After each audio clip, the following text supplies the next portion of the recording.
कई सॉल्यूशन जिन पर दुनिया डिकेड से काम कर रही थी, आज हमारे यंग इनोवेटर्स कुछ ही समय में सामने ला रहे हैं। यह कोई छोटी बात नहीं है। आपने देखा होगा कि पिछले कुछ वर्षों में नेवी ने जिस स्पीड से कोलैबोरेशंस बढ़ाए हैं, कॉन्ट्रैक्ट दिए हैं, प्रोटोटाइप एक्सेप्ट किए हैं, वह एक साइलेंट रिवॉल्यूशन की तरह है जो बिना शोर के हो रही है, लेकिन जबरदस्त प्रभाव वो पैदा कर रही है। मैं आपको एश्योर करना चाहता हूं कि रक्षा मंत्रालय इस कोलैबोरेशन को और आगे बढ़ाने के लिए पूरी तरह से कमिटेड है और जहां भी जरूरत पड़ेगी हम पूरी तरह आपके साथ खड़े हैं। और साथियों, यदि मैं इनोवेशन पर बात करूं, मैं आप सबसे एक छोटा सा सवाल करना चाहता हूं। जब हम कहते हैं कि इनोवेशन, तो उसका अर्थ क्या होता है, उसकी मीनिंग क्या होती है? क्या इनोवेशन की मीनिंग सिर्फ टेक्नोलॉजी है? क्या वह सिर्फ machines, drones, AI systems, under water platform तक ही सीमित है? इसका जवाब होगा नहीं। दरअसल इनोवेशन एक आइडिया है। इनोवेशन व्हाई नॉट, यह पूछने की क्षमता देता है। आप सबने इसी क्वेश्चन को अपना ड्राइविंग फोर्स बनाया है। आज नेवी जिस मॉडर्नाइजेशन साइकिल से गुजर रही है, उसके पीछे आपका यही खुद से क्वेश्चन पूछने वाला एटीट्यूड ही जिम्मेदार है, ऐसा मैं मानता हूं। हमारी डिफेंस फोर्सेस के automated systems, unmanned vehicles, secure communication technology, advance surveillance tools, multi domain capability, इन सब चीजों के पीछे आपकी यही सोच जुड़ी हुई है। अगर आज भारत मैरीटाइम पावर के रूप में राइज कर रहा है, तो उसमें नेवी के साथ साथ हमारे इनोवेटर्स का एक मेजर कंट्रीब्यूशन भी है।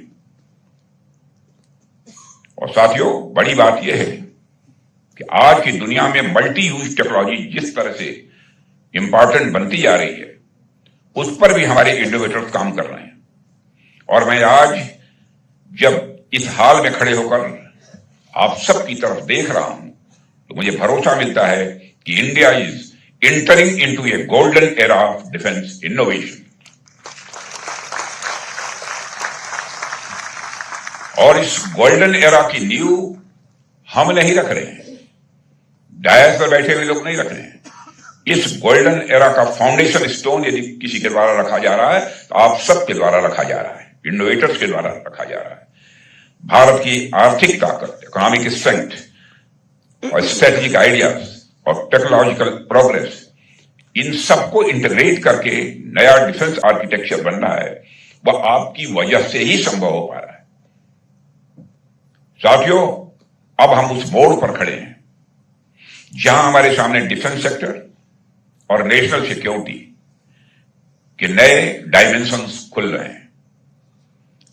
आज जब हम डिफेंस इंडस्ट्री की बात करते हैं, तो एक बहुत ही महत्वपूर्ण पहलू सामने आता है प्राइवेट सेक्टर पार्टिसिपेशन का। हमारे अक्सर परसेप्शन यह रहा है कि प्राइवेट सेक्टर प्रॉफिट ड्रिवेन होते हैं। मैं जानना चाहता हूं, कौन प्रॉफिट ड्रिवेन नहीं होता है? क्या पब्लिक सेक्टर प्रॉफिट ड्रिवेन नहीं होते? सभी प्रॉफिट ड्रिवेन होते हैं। और प्रॉफिट ड्रिवेन है तो इसमें गलत क्या है? मैं इसमें कुछ गलत नहीं देखता हूं। कोई भी इंडस्ट्री जब खड़ी होती है, तो उसके साथ कई सारे इंप्लॉइज और स्टेक होल्डर्स जुड़े होते हैं। इसलिए इंडस्ट्रीज का प्रॉफिट ओरिएंटेड होना यह अच्छी बात है, बुरी बात नहीं है।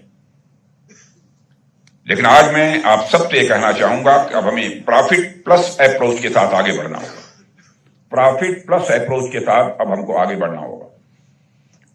प्रॉफिट प्लस अप्रोच यानी मॉनेटरी प्रॉफिट के साथ साथ nationalism, sense of duty, strategic responsibility और देश के लिए कुछ बड़ा करने का भाव भी यह महत्वपूर्ण है। यानी हमारा लक्ष्य केवल इकोनॉमिक एक्टिविटी तक ही सीमित न हो, बल्कि वह सीधे सीधे नेशनल मिशन से भी जुड़ा हुआ हो। नेशनल इंटरेस्ट को ध्यान में रखते हुए प्राइवेट इंडस्ट्री को आगे आकर अपनी भूमिका बढ़ानी होगी। और आज हमारा लक्ष्य यही है कि भारत ऐसे डिफेंस प्लेटफॉर्म बनाए, ऐसे सिस्टम्स बनाए जो दुनिया के भरोसे का प्रतीक बने। इसके लिए आपको अपने प्रोडक्शन, टेक्नोलॉजी, डिजाइन, इनोवेशन, इन सभी में नई गति से आगे आना होगा और एक हायर ट्रेजेक्ट्री आप सबको अपनानी होगी।